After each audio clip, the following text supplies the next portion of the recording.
খাবার দেবো, একটা চোখ মুখ বাসটা করে দেবো কিন্তু একদম চেয়ারম্যানই করে একদিনই যা ইসলাম একদিনই। আমি বলছি আমার উত্তরটা তো দিতে।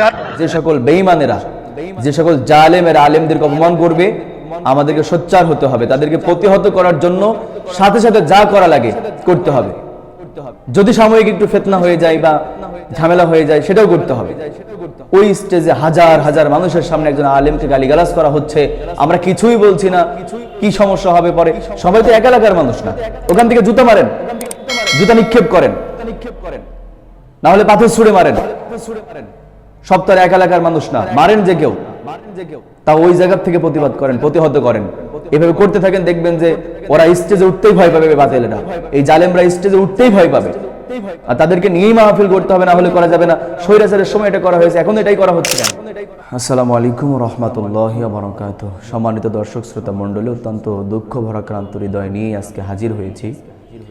সম্প্রতি আপনারা লক্ষ্য করেছেন, বাংলাদেশের ঐতিহ্যবাহী জেলা সাতক্ষীরাতে একজন আলেমের সাথে খারাপ ব্যবহার করা হয়েছে। একজন বাতিলপন্থী ব্যক্তি,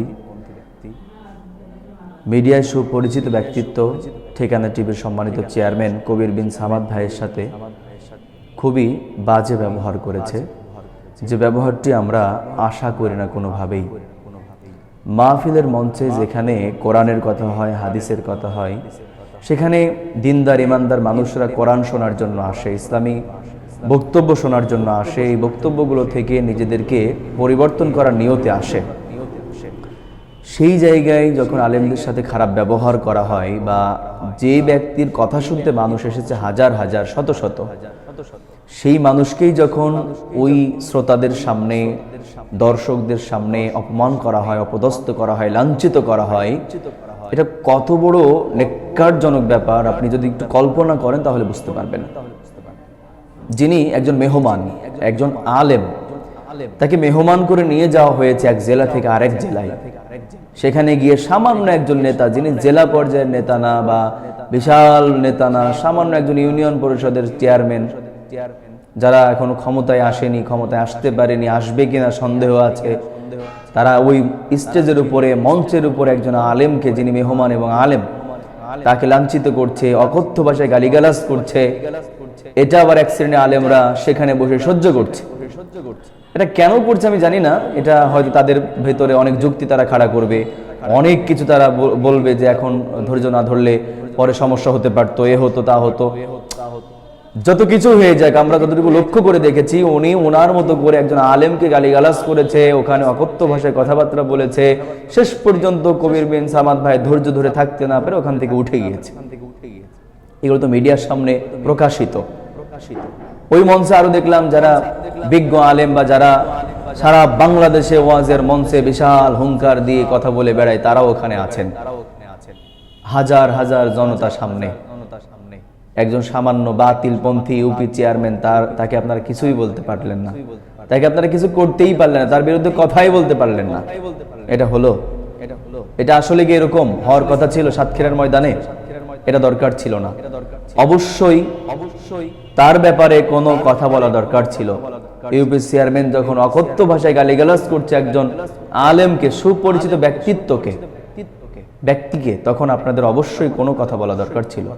বা এটা নিয়ে যদি কথা ওই সময় নাও হয়ে থাকে, এখন এটা আইনের আওতায় আসা প্রয়োজন, এটা নিয়ে কথা বলা প্রয়োজন, এগুলো নিয়ে অবশ্যই ঘাটাঘাটি করা প্রয়োজন। বিগত কয়েক মাস আগে দেখলাম ওই সাতক্ষীরাতেই আব্দুল কাইম মিয়াজি নামে একজন আলেম আছেন, প্রখ্যাত আলেম ওয়াইজিন, তাকেও বন্দি করে রেখে একটা ঘরের মধ্যে মানসিক শারীরিক নির্যাতন করা হয়েছে, অপমান করা হয়েছে, তার গাড়ি ভাঙচুর করা হয়েছে। কেন সাতক্ষীরায় বারবার এটা হচ্ছে? সাতক্ষীরা তো ইসলামী আন্দোলনের জন্য একটা উর্বর ভূমি, যেখানে শহীদের রক্ত ঝরেছে, যেখানে ইসলামী আন্দোলনের মানুষগুলো শহীদ হয়েছে, এবং ইসলামের জন্য উর্বর ভূমি যেটা, সেখানে কেন বারবার এটা হচ্ছে? আমরা এটা চাচ্ছি না। আমরা চাচ্ছি আলেমদের সম্মান বাংলাদেশ সহ তামাম পৃথিবীতে বিকশিত হোক, আলেমরা সম্মানিত হোক। যারা আলেমদেরকে অপমান করে, পদস্থ করে, তারা কখনো বৈধ সন্তান হতে পারে না।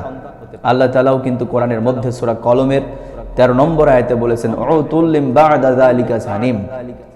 আল্লাহ তাআলা বলেছেন, যারা কল্যাণের পথে বাধা দেয়, যারা কোরআন হাদিস যারা বলে, তাদেরকে যারা বাধা দেয়, এরা হচ্ছে অবৈধ সন্তান। এরকম একটা গল্প আমরা আবু হানিফা রাহিমাহুল্লাহর জীবনীতে খুঁজে পাই। কোন এক বিকালে ছেলেরা ফুটবল খেলা করছিল একটা মাঠে। এমত অবস্থায় খেলতে খেলতে ফুটবলটা ওই একই মাঠে বসেছিল আবু হানিফা রাহিমাহুল্লাহ সহ আরো জ্ঞানীগুণী মানুষেরা। তাদের সামনে দিয়ে ফুটবলটা চলে গেল। যাওয়ার পরে ছাত্ররা বা ছেলেরা বলছে যে আলেমরা বসে আছেন, বিজ্ঞ বিজ্ঞ মানুষেরা বসে আছেন, তাদের সামনে ফুটবল আনতে যাব, কেমন হয়ে যায়। তারা সম্মান যাবে কি যাবে না এরকম ভাবে একটু ইতস্তত বোধ করছিল। এমত অবস্থায় একজন ছেলে বলছে যে সমস্যা নেই, তোমরা যেতে না পারলে তাতে কি হয়েছে, আমি যাচ্ছি। সে লুঙ্গিটা উঁচু করে লুঙ্গিটা ধরে একটু ভাব নিয়ে চলে গেল ইমাম আবু হানিফার সামনে দিয়ে বল আনতে। অসম্মানজনক আচরণে আবু হানিফা রাহিমাহুল্লাহ বললেন, যে ছেলেটা এখন বল নিয়ে এভাবে গেল, এই ছেলেটা এর জন্মের মধ্যে সমস্যা আছে, অবৈধ সন্তান। এই কথা যখন প্রচার হয়ে গেল, এই কথা যখন ছড়িয়ে গেল, তখন লোকজন কৌতূহল বশত শোনাশুনি করতে শুরু করলো যে আসলে ইমাম আবু হানিফা যে কথা বলেছেন, একজন বিজ্ঞ মানুষ, ইমামে আজম যে কথা বলেছেন, এটা সঠিক হতে পারে কিনা। তখন ঠিক যাচাই বাছাই করে দেখা গেল ইমাম আবু হানিফা যে কথা বলেছেন এটাই রাইট, এটাই সঠিক। ওই ছেলেটা জারজ ছিল, ওই ছেলেটা অবৈধ সন্তান ছিল। এই জন্য আমরা বলবো, সে যে দলের হোক, যে দলেরই হোক না কেন, যদি আলেমদের বিরুদ্ধে কথা বলে, যারা কোরআনের কথা বলে তাদের বিরুদ্ধে যারা কথা বলে, এবং কোরআন যারা সহ্য করতে পারে না, আলেমদেরকে যারা সহ্য করতে পারে না, ওরা যে দলের যত বড় নেতাই হোক, ওর জন্মে অবশ্যই সমস্যা আছে। ও অবৈধ সন্তান ছাড়া বৈধ সন্তান হতে পারে না। এটা কোরআন প্রমাণ করে, হাদিস প্রমাণ করে, বিভিন্ন যারা ইমাম ছিলেন, যারা তাবে তাবেঈন ছিলেন, আলেম ওলামা ছিলেন, তাদের জীবন প্রমাণ করে। এই জন্য আমরা এটাই বলতে চাই, আলেমদের প্রতি আরো শ্রদ্ধাশীল হন, আলেমদের প্রতি আরো মহব্বত তৈরি করেন, ভালোবাসা তৈরি করেন, আলেমদেরকে ভালোবাসতে শিখেন। আশা করা যায় আলেমদের ভালোবাসলে, কোরআনওয়ালা মানুষদেরকে ভালোবাসলে দেশ, রাষ্ট্র, সমাজ, জাতি সব আরো সুন্দর হয়ে যাবে। আমরা আর এভাবে আলেমদের নির্যাতন, মানসিক হোক শারীরিক হোক, এটা চাচ্ছি না। কোনোভাবেই আলেমদের অপমান সহ্য করতে পারছি না। দয়া করে আমরা আরো সতর্ক হব। আর যে সকল বেঈমানেরা, যে সকল জালেমেরা আলেমদেরকে অপমান করবে, আমাদেরকে সোচ্চার হতে হবে, তাদেরকে প্রতিহত করার জন্য সাথে সাথে যা করা লাগে করতে হবে। যদি সাময়িক একটু ফিতনা হয়ে যায় বা ঝামেলা হয়ে যায়, সেটাও করতে হবে। ওই স্টেজে হাজার হাজার মানুষের সামনে একজন আলেমকে গালিগালাজ করা হচ্ছে, আমরা কিছুই বলছি না, কি সমস্যা হবে পরে? সবাই তো এক এলাকার মানুষ না। ওখান থেকে জুতা মারেন, জুতা নিক্ষেপ করেন, না হলে পাথর ছুঁড়ে মারেন। সব তো এক এলাকার মানুষ না, মারেন যে কেউ, তা ওই জায়গা থেকে প্রতিবাদ করেন, প্রতিহত করেন। এভাবে করতে থাকেন, দেখবেন যে ওরা স্টেজে উঠতেই ভয় পাবে। বাতিলেরা, এই জালেমরা স্টেজে উঠতেই ভয় পাবে। আর তাদেরকে নিয়েই মাহফিল করতে হবে, না হলে করা যাবে না। স্বৈরাচারের সময় এটা করা হয়েছে, এখন এটাই করা হচ্ছে কেন? তারা তখন ক্ষমতায় নেই, তাদেরকে নিতেই হবে কেন? পাঁচটা বাদ দিতে হবে, গোলামি বাদ দিতে হবে। তাদেরকে নিয়ে মাহফিল করা একদম ফরজ ব্যাপার না। ওই জালেমদেরকে নিয়েই মাহফিল করতে হবে, না হলে করা যাবে না। এই দিকে একটু খেয়াল রাখতে হবে। আশা করছি এই বিষয়গুলো আমরা লক্ষ্য করব। আলেমদের সম্মান বজায় থাকুক, ইসলামী আন্দোলন যারা করে তাদের সম্মান বজায় থাকুক, এই বাংলাদেশে ইসলামী রাষ্ট্র যারা কায়েম করার জন্য স্বপ্ন দেখে তাদের সম্মান বজায় থাকুক।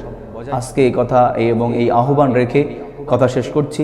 আশা করছি আমরা সবাই সবার জায়গা থেকে অবশ্যই সোচ্চার হব এবং আলেমদের সম্মান অক্ষুণ্ণ রাখার জন্য আমরা সচেষ্ট হব। আল্লাহ তাআলা আমাদের তৌফিক দান করুন, সঠিক বুঝ দান করুন। ওয়া মা তাওফিকি ইল্লা বিল্লাহ। আসসালামু আলাইকুম ওয়া রাহমাতুল্লাহ।